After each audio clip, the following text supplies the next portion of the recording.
lagi, perkenalkan nama saya Yosita Arsati, NIM 401201101131, Fakultas Hukum, kelas Hukum 3C. Di sini saya akan mempresentasikan tugas video hukum lingkungan yang pertama tentang etika lingkungan dan dalam sejarah filsafat, dan yang kedua teori-teori etika lingkungan. Yang pertama, etika lingkungan dalam sejarah filsafat. Menurut pendapat Adri Harjoseno, bahwa masalah lingkungan sebenarnya berakar pada filsafat alam dan sepenuhnya membutuhkan pemecahan secara filosofi pula. Ketika lingkungan pada filsafat barat rupanya tidak selalu mendukung apa yang menjadi asumsi dasar etika lingkungan, refleksi tentang alam sudah muncul sejak filsuf dari Miletus, yaitu Thales, Anaximander, dan Anaxagoras. Bahkan dalam mencari arke, mereka menjadikan alam sebagai unsur dasarnya. Berdasarkan pendapat Thales yang melihat bahwa segala sesuatu berasal dari air, di dalam benda-benda di bumi terdapat dewa. Herakleitos berpendapat bahwa api adalah awal dari segala sesuatu. Exophanes melihat tanah sebagai arke. Empedokles mengajukan 4 elemen, yaitu yang pertama tanah, yang kedua udara, 3 air, dan yang keempat api. Walaupun menolak beberapa pemikiran Parmenides, umumnya para filsuf prasotarik ini menerima konsep bahwa dunia mempunyai rasional strukture, tidak berubah, tidak dapat dibagi-bagi, tidak dapat dihancurkan, dan tidak dapat digerakkan. Plato memiliki tendensi yang berbeda sehubungan dengan alam. Dalam metafisikanya, alam material hanyalah berpartisipasi pada dunia ide. Maka, dunia pengalaman yang real sebenarnya tidak nyata. Pemikiran tersebut kembali dibangkitkan oleh Plotinus, yang beranggap bahwa dunia dan manusia merupakan emanasi dari jiwa, sedangkan jiwa itu merupakan emanasi dari roh, dan roh itu merupakan emanasi pertama dari yang satu. Dunia bersatu karena dirasuki oleh jiwa dunia sebagai emanasi dari jiwa. Dunia dan manusia dibedakan, akan tetapi pada dasarnya semua diserapi oleh daya dan sinar yang sumbernya sama, yaitu yang satu. Eugene C. Hangrove berpendapat bahwa para filsuf Yunani mempunyai beberapa pengaruh negatif pada etika lingkungan, yaitu menghalangi perkembangan perspektif ekologis, melemahkan wawasan estetis terhadap dunia natural, dan menyebabkan ide pelestarian alam secara konseptual sulit dilakukan, bahkan tidak mungkin. Tantangan perspektif ekologis, konsep filsafat Yunani bahwa alam bersifat konstan dan tidak berubah rupanya harus berhadapan dengan realita yang diangkat oleh etika lingkungan. Tantangan metafisika terhadap pelestarian ekosistem, yaitu konsep pelestarian ekosistem sulit untuk ditemukan dalam pemikiran filsafat Yunani. Karena pandangan ini bertentangan dengan metafisika yang menjadi pegangan mereka, yaitu dunia dan yang konstan, abadi, tidak berubah. Sehubungan dengan hal ini perlu dibedakan antara metafisika Plato dan Aristoteles. Konsep skilis ini memang tampaknya memberi peluang pada kesadaran baru akan alam yang sedang berubah atau menuju kebinasaan. Dikarenakan alam pada dasarnya bersifat siklis antara mati dan tumbuh, maka tak perlu campur tangan manusia dalam keseluruhan proses ini. Selanjutnya, Hagros juga melihat bahwa tidak sepenuhnya filsafat Yunani melawan pemikiran etika lingkungan. Ada spot-spot dalam diri pada filsuf yang bisa digunakan untuk mengembangkan etika lingkungan.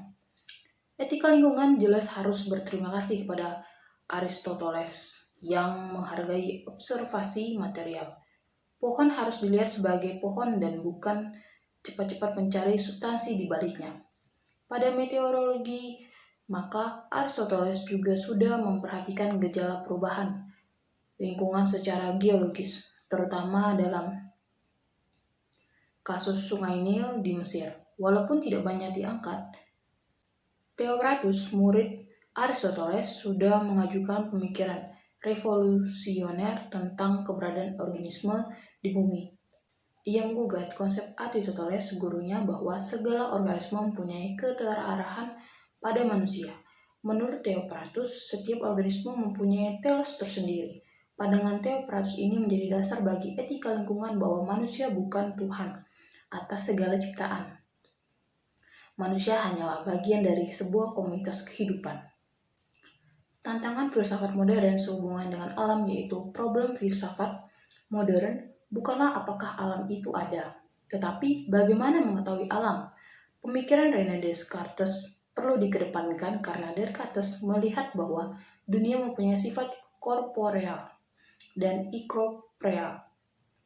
Tampaknya Descartes dapat menjadi batu pijakan bagi environmentalis karena paham alam yang dapat rusak menuntut suatu pemeliharaan dari manusia.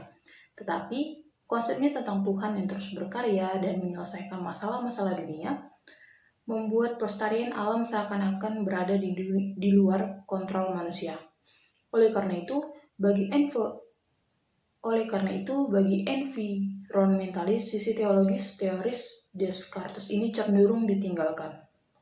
Di Inggris muncul kaum empiris, terutama David Hume, yang menyatakan bahwa sensasi dan indera sebagai kriteria bagi adanya sesuatu.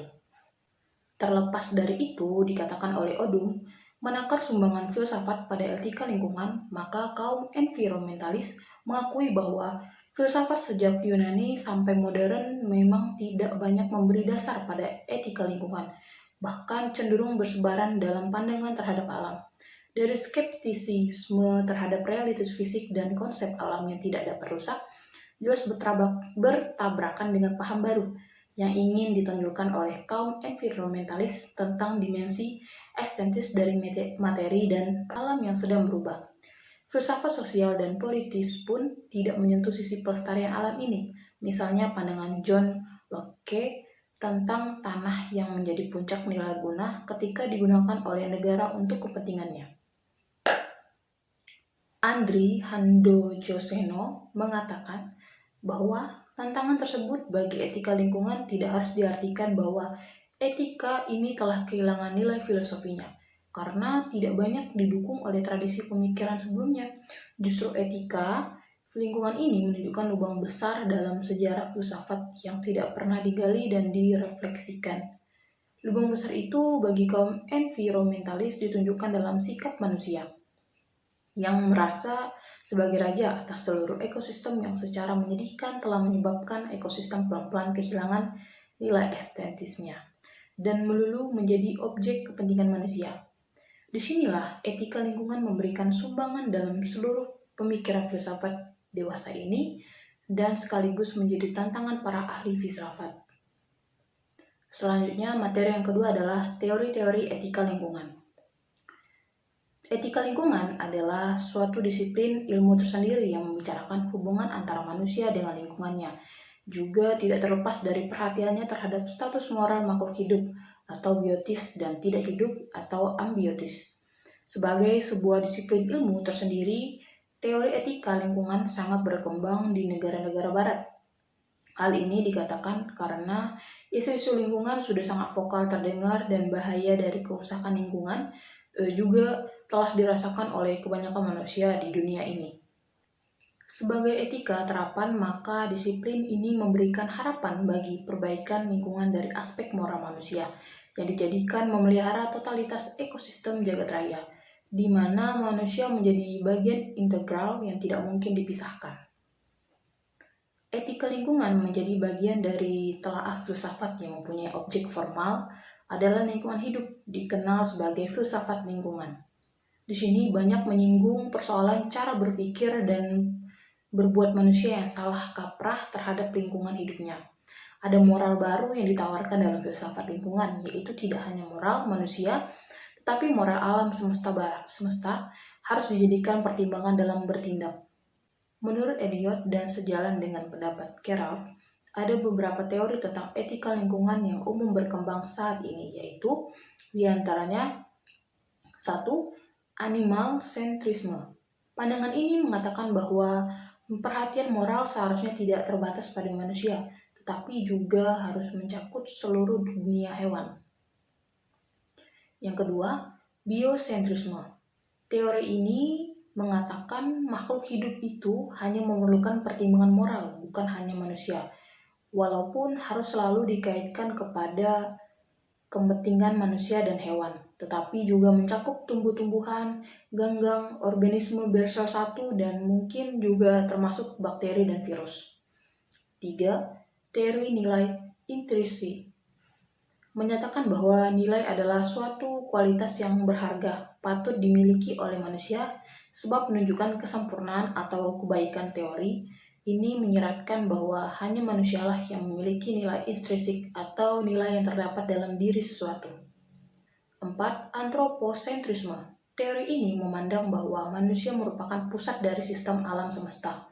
Manusia dan kepentingannya dianggap yang paling menentukan dalam tatanan ekosistem dan dalam kebijakan yang diambil dalam kaitan dengan alam, baik secara langsung atau tidak langsung.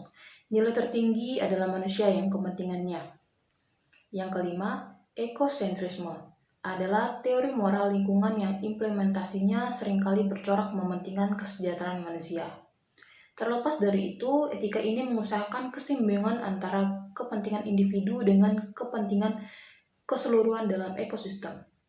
Secara umum, etika ekologi dalam ini menekankan hal-hal berikut. 1. Manusia adalah bagian dari alam. 2. Menekankan hak hidup makhluk lain walaupun dapat dimanfaatkan oleh manusia. Tidak boleh diperlakukan sewenang-wenang. 3. Prihatin akan perasaan semua makhluk dan sedih kalau alam diperlakukan sewenang-wenang. 4. Kebijakan manajemen lingkungan bagi semua makhluk. 5. Alam harus dilestarikan dan tidak dikuasai. 6. Pentingnya melindungi keanekaragaman hayati. 7. Menghargai dan memelihara tata alam. 8. Mengutamakan tujuan jangka panjang sesuai ekosistem. 9. Mengkritik sistem ekonomi dan politik dan menyodorkan sistem alternatif, yaitu sistem mengambil sambil memelihara. Apabila ditelusuri sejarah perkembangan pemikiran di bidang etika lingkungan, maka dapat dibedakan beberapa teori yang sekaligus menentukan pola perilaku manusia dalam kaitannya dengan lingkungan. Sejalan dengan pandangan tersebut, maka Chang menguraikan teori-teori etika lingkungan yang sudah dikenal sebagai berikut. A. Animal centrism mengatakan bahwa perhatian moral tidak terbatas pada manusia, tetapi mencakup seluruh dunia hewan.